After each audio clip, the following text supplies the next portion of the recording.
안녕하십니까, 낚시왕 로빈입니다. 이제 돌문어 금어기가 끝나고 시즌이 시작됐죠. 그래서 저희 구독자분들 그리고 시청자분들께 돌문어 낚시를 하는 법에 대해서 1부터 100까지 처음부터 끝까지 제가 알려드리도록 하겠습니다. 우선 모든 낚시가 그렇듯이 대상 어종의 습성을 우선 파악하는 것이 낚시에 굉장한 도움을 줍니다.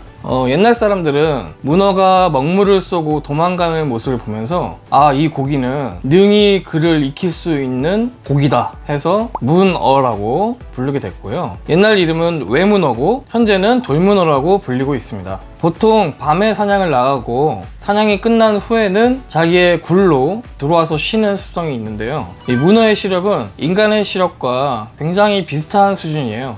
그래서 저희가 생각하는 것보다 훨씬 또렷하게 보고 시각적인 자극을 굉장히 많이 받는 어종입니다. 근데 이 문어가 습성은 밤에 사냥을 하고 밤에 활동을 하지만 실제로 밤에 문어 낚시를 가게 되면 주간에 낚시하는 것보다 조과가 현저히 떨어져요. 그게 왜 그러냐면 이 인간의 시력과 비슷한 수준이기 때문에 인간도 당연히 깜깜한 밤에는 잘 못 보죠. 불빛이 없는 한. 문어도 마찬가지고, 그렇다고 또 멀리 있는 그런 것들을 인지하고 먹이다 라고 판단해서 그렇게 움직이는 어종도 아니에요. 그렇기 때문에 밤에 낚시하는 것이 유리하다라고 생각을 하시면 또 안 됩니다. 그리고 지능은 놀랍게도 개와 고양이 수준에 가깝다고 합니다. 굉장히 똑똑하죠. 근데 왜 애기를 물고 나오는지는 잘 모르겠습니다만 일단 지능이 굉장히 좋은 어종이에요. 다음에는 낚시하기 좋은 물때를 알아보겠습니다. 보통 문어 낚시는 조금에서 한 5물까지는 낚시를 할 수 있어요. 그 이상은 조과가 나오기 힘들고,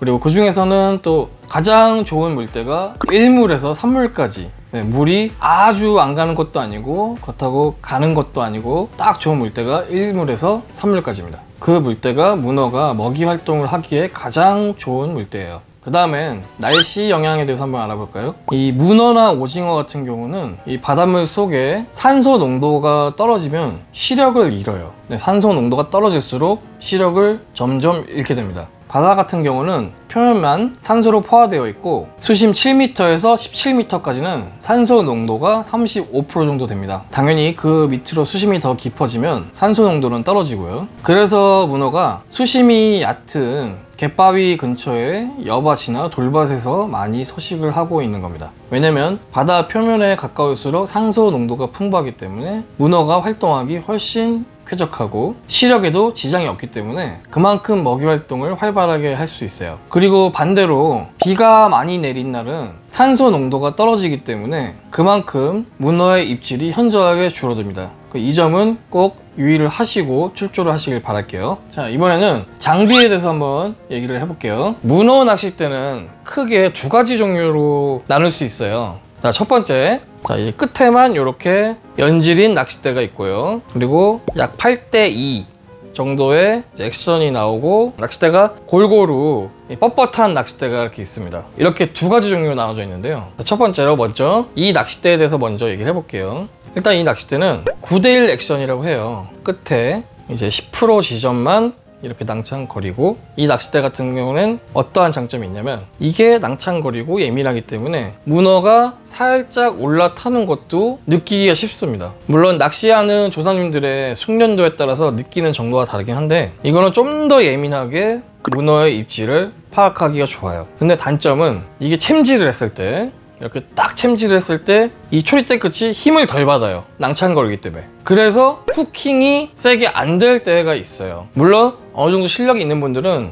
이런 낚싯대로도 후킹을 잘 하시지만 이 초보 조사님들 같은 경우는 이 챔질의 타이밍이나 힘이 이 낚싯대에 적절하지 않아서 애기 바늘에 후킹이 덜 돼서 올라온 도중에 떨구는 경우가 굉장히 많습니다. 생각보다 굉장히 많아요, 그런 경우가. 그리고 한 가지 단점을 더 말씀드리자면 끝에 쪽만 이제 휘기 때문에 사실 손맛이 크게 좋게 느껴지진 않아요. 자, 그러면 이 낚싯대로 넘어와서 설명을 한번 해볼까요? 이 낚싯대의 장점을 먼저 얘기해 볼까요? 일단 전체적으로 낚싯대가 뻣뻣합니다. 뻣뻣하기 때문에 이 바닥이나 돌이나 이런 거를 들고 있고 붙어있는 문어들을 후킹할 때 떼어내기가 굉장히 용이해요. 이 낚싯대가 뻣뻣하기 때문에 내 힘이 고스란히 채비에 전달이 되고, 그럼으로써 사이즈가 큰 문어나 아니면 바닥에 붙어있는 문어를 뜯어내기에 굉장히 용이해요. 그리고 두 번째 장점은 이 낚싯대가 전체적으로 힘을 받기 때문에 할 때의 액션, 이 문어를 랜딩할 때 손맛이 내 손 전체에 고스란히 느껴집니다. 그리고 초보조사님들 같은 경우는 이런 낚싯대가 후킹 성공률이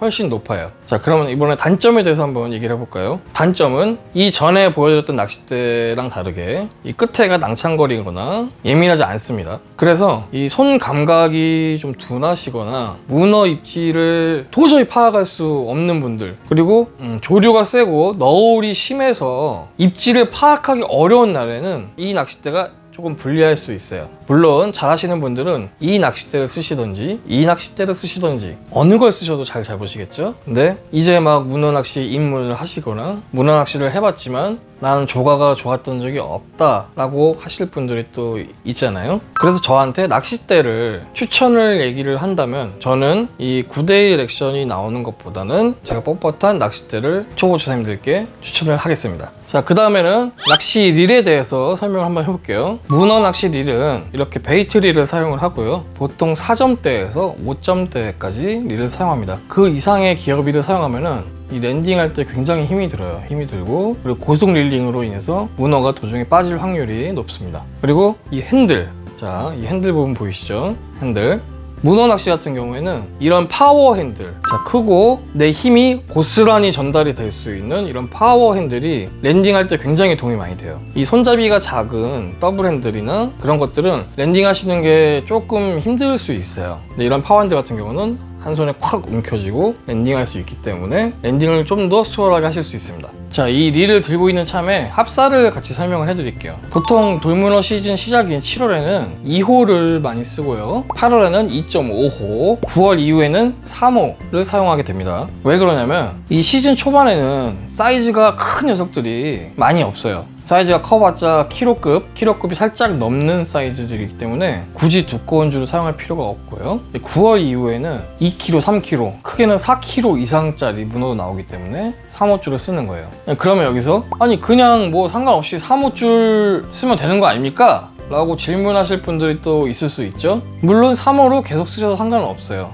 상관없지만 왜 시기에 맞춰서 합사의 호수를 변경을 하냐면 이 3호 정도의 줄이 되면은 바다에 걸렸을 때 터뜨리기가 굉장히 어렵습니다. 특히 그냥 돌이나 바위나 그런 생 바닥에 걸렸으면 상관이 없는데 밧줄이나 뭐 통발이나 이런 거 걸리면 답이 없어요. 말 그대로 줄을 잘라내야 되는데요. 그렇게 되면은 이 원줄의 손실이 계속 이루어지고 그런 걸 몇 번 겪다 보면은 이 릴에 감겨있는 줄이 금방 소진이 돼요. 그래서 굳이 3호를 써도 되지 않는 시기에는 2호나 2.5호를 써서 그런 어려움을 방지를 하고, 그리고 얇은 줄을 쓸수록 조류를 덜 타서 줄이 옆으로 흐르고 앞으로 흐르고 뒤로 흐르는 걸 그나마 더 방지를 할 수가 있습니다. 그럼 당연히 쾌적하게 낚시를 할 수 있겠죠. 물론 이거는 한 가지 낚싯줄 호수를 써서 어느 시기든 써도 상관은 없어요. 상관은 없지만 그래도 내가 멀리까지 낚시를 가는데 조금이라도 쾌적하게 낚시할 수 있는 상황을 만들어주면 더 좋지 않을까요? 자, 그리고 이번에는 문어 채비에 대해서 간단히 또 알려드릴게요. 문어는 사실 굉장히 조잡하고 화려한 채비가 있고 그리고 굉장히 단순한 채비들이 있어요. 이 동해에 피문어 낚시를 할 때는 화려하고 조잡한 채비를 선호하는데 이 남해 쪽에 돌문어 낚시 같은 경우는 간소하게 낚시를 하셔도 조과에 큰 차이가 없습니다. 그래서 자, 이런 식으로 도래가 이렇게 세트로 되어 있는 채비가 있고요. 자, 이렇게 또 링식으로 되어 있는 채비도 있어요. 그 외에 이렇게 완성 채비가 아닌 일반 핀도레를 여러 개를 이렇게 엮어서 본인이 만들어서 쓰셔도 돼요. 상관없습니다. 이 채비에 대해서 조과의 차이가 있느냐는 사실 저도 좀 더 공부를 하고 연구를 할 필요가 있는 것 같아요. 그래서 좀 전에 제가 보여드린 채비 같은 걸로 낚시를 하시는 거는 아무 지장이 없고, 하지만 어떤 채비가 조과가 더 좋냐는 저도 더 연구를 하고 공부를 해봐야 될 것 같아요. 제가 또 이것저것 만들어서 테스트를 해보고 그러면서 추후에 또 그 부분은 다시 영상을 만들어 볼게요. 자, 이번에는 문어 낚시에서 가장 중요한 것 중에 하나인 애기에 대해서 한번 말씀을 드리겠습니다. 이 돌문어 낚시는 정말 밑걸림이 많은 낚시예요. 그렇기 때문에 굳이 비싼 애기를 쓸 필요가 없습니다. 그런데 이 두 종류 낚시는 확실히 애기의 차이가 조과의 차이를 만들기는